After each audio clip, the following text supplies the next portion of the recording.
Żvediż ta' 21 sena ddaħħal għall-intervent fl-isptar Mater Dei wara li sofra xi ġrieħi meta prova jaqbes fil-baħar.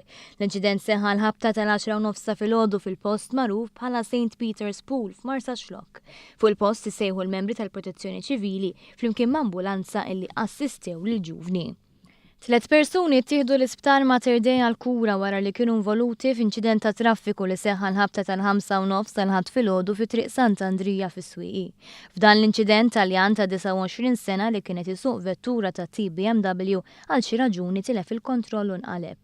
L-isptar, ix-xufier u l-passiġġier Taljan ta' 29 sena ġew iċċertifikati li qed isofru minn ġrieħi ħfief, filwaqt li l-passiġġier Taljan ieħor ta' 37 sena ġie ċċertifikat li qed isofri minn ġrieħi gravi. Olandiż ta' 20 sena sofra ġrieħi gravi wara li kien involut f'argumenti li seħħa l-ħabta ta' 3:30 ta' filgħodu fi triq San George f'San Ġiljan. Meta żagħżugħ kien involut f'argument ma' persuna oħra wkoll ta' nazzjonalità barranija b'dan tal-aħħar allegatament ta' daqqa ta' pon. L-isptar Mater Dei fejn ittieħed għall-kura l-Olandiż kien iċċertifikat li sofra minn ġrieħi gravi. L-allegata aggressur qed jinżamm il-pulizija li żjed tħarriġ filwaqt l-investigazzjonijiet mal-Pulizija tal-Asta ta' San Ġiljan għadhom għaddejjin.